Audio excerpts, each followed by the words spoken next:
रोशन करने वाली वो शक्ति है एक नारी, वो शक्ति है। A warm welcome and a hearty good afternoon to all learned teachers and my dear friends. This is Anjali Rotela, LLB 4th Sem. Have the pleasure to share my own thoughts to the most discussed and important topic, women's empowerment. पहले तो मैं आप सबके समक्ष अपने विचार लेके प्रस्तुत हुई हूँ, लेकिन अगर किसी को मेरे विचारों से ठेस पहुंचती है तो वैसे माफी मांगना चाहती हूँ पहले ही। Well, women, a mother, a daughter, a sister, a girl. She goes through many different phases in her life. I don't think so any of the man will be able to stand up all the relation like a girl child will be able to do.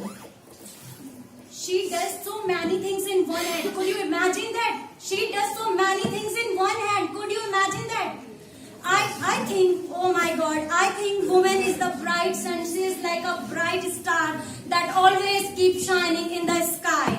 I would say I have never ever met any other creature on this world who is more better than a girl or who is no better than woman.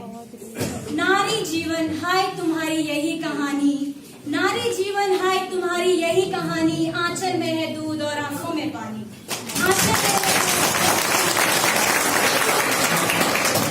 In a society, a woman has been tortured physically, mentally, harassed by men and blamed without having a second thought. Why? It's very rare to hear about a man facing such kind of situations. आज भी हमारे भारत में लड़कियों को बोझ समझा जाता है। क्यों सोसाइटी, क्यों हमारी सोसाइटी और so called society think a girl should not be step out the trace of the her house? Why? आज भी कई घरों में लड़कियों को पढ़ाई से शिक्षित नहीं किया जाता है। हमारे समाज में लोगों की सोच है कि उनको चार दीवारी के अंदर ही, लड़कियां सिर्फ चार दीवारी के अंदर ही कैद रहनी चाहिए, उनको बाहर जाने की इजाजत नहीं जाती, क्योंकि उनका सोचना है कि लड़कियां तो घर में काम के लिए बनी है, झाड़ू पोछा चूल्हा बर्तन, बस उनका यही काम है।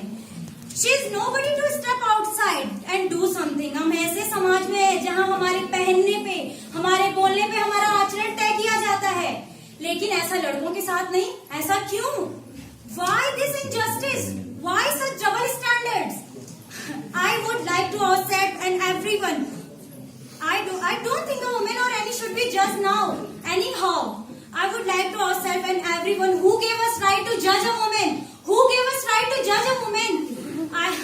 Women had proved that again and again that they are no less than women. For men, be it education, be it sports or any other profession, but still they fail get recognition, dignity. आज भी हमारे समाज में औरतों को प्रतिष्ठा की नजर से नहीं देखा जाता है। क्यों? क्योंकि हमारे समाज में आज भी औरतों को उनके गर्भ में ही, लड़की के जन्म से पहले ही उनको गर्भ में ही मार दिया जाता है। आज की हमारी लड़ाई, जी हाँ हमारी लड़ाई, मेरी प्यारी बहनों और मेरी प्यारी सखियों, हमें अपनी लड़ाई खुद लड़नी होगी, क्योंकि हमारा भारत बहुत आगे बढ़ गया है, तरक्की कर रहा है। पर क्या आज लोगों की सोच ने तरक्की की है? क्योंकि आज भी हमारे समाज में इतने लोग हैं जो अपनी बेटियों को पढ़ाई की इजाजत नहीं देते हैं। तो मेरा उन सब लोगों से सवाल है कि वो अपनी बेटी के लिए लेडी डॉक्टर क्यों ढूंढते हैं? है किसी के पास क्यों वो अपनी बेटी के लिए लेडी डॉक्टर ढूंढते हैं जब वो अपनी बेटी को पढ़ाना नहीं चाहते हैं? क्यों वो अपनी बेटी को जन्म से पहले ही मार देते हैं? अभी भी बिहार जैसी जगहों पे अगर हम साक्षरता दर देखें तो 63.8% ही वहाँ पे साक्षरता दर है।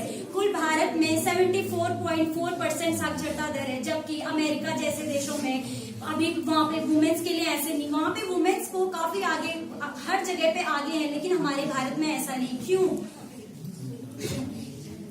महात्मा गांधी ने भी कहा था, एक आदमी को पढ़ाओगे तो एक व्यक्ति शिक्षित होगा, लेकिन एक स्त्री को पढ़ाओगे तो पूरा परिवार शिक्षित होगा।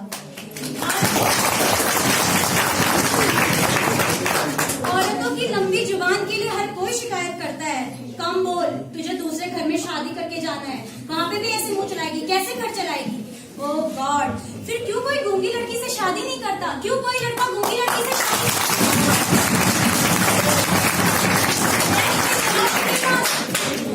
फेसबुक के सीईओ मार्क जुकरबर्ग ने अपनी बेटी होने पर 99% दौलत दान कर दी थी, और हमारे समाज में पिता बेटी के जन्म पर ही गंजी पहनना छोड़ देता है। अजीब बात है ना हमारे मुल्क का।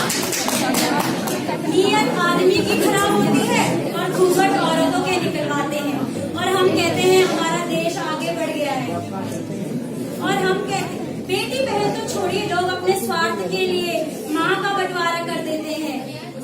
अगर मैं माँ के बलिदानों की बात करने लगी तो शायद रात हो जाएगी। तो मैं आप सभी बता दो सबको, a woman is like a tea bag. You can't tell how strong she is until you put in her hot water.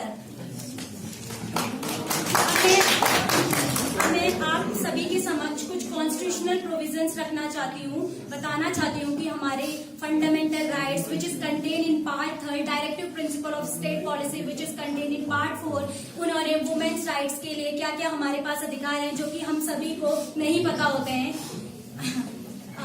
Please listen carefully, आप सभी के लिए है। तो आर्टिकल 14 इक्वालिटी बिफोर लॉ, विधि के समान समता, इक्वालिटी की बात करता है। The state shall not deny to any person, mark my point, any person, women also including, equality before law और protection of law within the territory of India. Article 15 sub clause 1 the state shall not discriminate against any citizen on the grounds of religion, caste, sex, place of birth or any of them. Article 15 subclause 3 the state shall make many special provisions in favor of women and men also.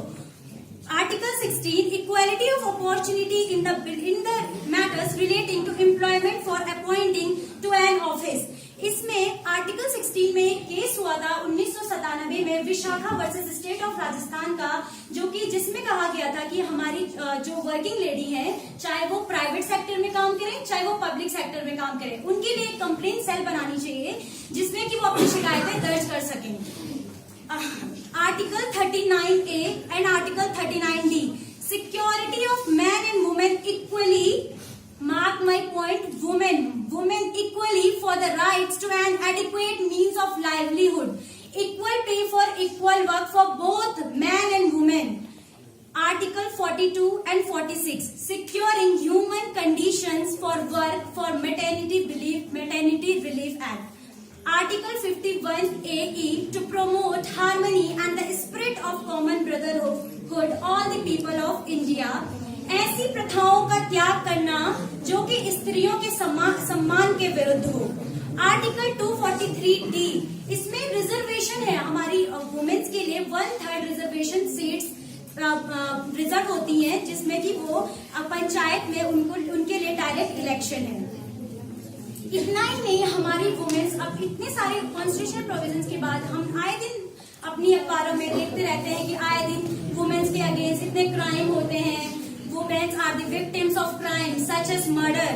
In section 300 of the Indian Penal Code, rape 376, robbery, cheating, kidnapping section 363 of the Indian Penal Code, homicide for dowry death and their attempt section 302, 304 of Indian Penal Code, physical tortures 498A, sexual harassment 509 of IPC. ये इतने सारे, जैसे कि rape, आप सभी वाकिफ होंगे निर्भया कांड से, आप सभी को पता होगा इतने सारे निर्भया जैसे कांड हो गए, लेकिन अभी भी हम अपनी अखबार में अभी भी आज भी आप देखो तो हर एक पृष्ठभूमि पे आपको ऐसी खबर रोज देखने को मिलेगी। इन सब के इतने सारे ये जो एक्ट थे, इतने सारे जो क्राइम थे, उसके इन सब के एक्ट के लिए फिर कुछ स्पेशल प्रोविजंस बनाए गए वुमेन्स के सेफगार्ड के लिए और उनके इंटरेस्ट के लिए, जैसे कि the family code act 1954, maternity relief act 1955। अगर कोई वुमेन प्रेग्नेंट है और अगर वो अपने वर्किंग लेडी है तो उसको छुट्टी हॉलीडे मिलेगा या फिर छुट्टियां दी जाएंगी। डॉवरी प्रोहिबिशन एक्ट बनाया गया है। डॉवरी प्रोहिबिशन, क्या आपको लगता है कि अभी भी दहेज प्रथा, गांधी समाज में दहेज प्रथा रोक दी गई है? क्या अभी भी हम आज भी लड़कियों को जलाकर कोई, कभी हमें सुनने मिलता है कि वो जल गई, कभी किसी ने सुसाइड कर लिया, कभी कुछ, आए दिन हम रोज रोज पढ़ते रहते हैं ऐसी खबरें। Equal remuneration act 1976, commission of Sati prevention act 1987, the protection of women from domestic violence 2005। इतने प्रावधानों की बात कर ली, इतने सेफगार्डों की बात करें, पर आपको लगता है कि ये प्रैक्टिकली एप्लीकेबल होते हैं? नहीं, क्योंकि ये सब किताबों में छपकर रह गए, ये आज भी प्रैक्टिकली एप्लीकेबल नहीं है। तो क्या आप मेरा खुद का मानना है कि कहीं ना कहीं शायद इस सब के जिम्मेदार हम खुद भी हैं, हम स्वयं भी हैं। क्योंकि अभी मैं आपको एक उदाहरण के तौर पर बताना चाहूंगी, अगर कोई लड़की जा रही है कहीं जा रही है, किसी ने उस पर कमेंट कर दिया, तो उसे लगता है वो जाके सीधा अपने घर में अपने पेरेंट्स से शिकायत करेगी कि मुझे ऐसा कह दिया। क्यों उस समय वो पलट के उसे जवाब नहीं देती है? क्यों उस टाइम पे वो रुक जाती है? क्यों उसको बताओ कि यू कैन डू एवरीथिंग, आप कमजोर नहीं हो। Please trust yourself, don't underestimate yourself, don't underestimate your capabilities. मैं भी छू सकती हूँ आकाश, मौके की है मुझे तलाश, मौके की है मुझे तलाश। गर्ल्स, मैं आप सबसे कहना चाहूंगी कि do not let anyone to say that you are weak because you are women. Please don't underestimate your capabilities, don't underestimate your powers. आपको अपनी लड़ाई खुद लड़नी होगी। बस at the end I would like to thank you and everyone for listening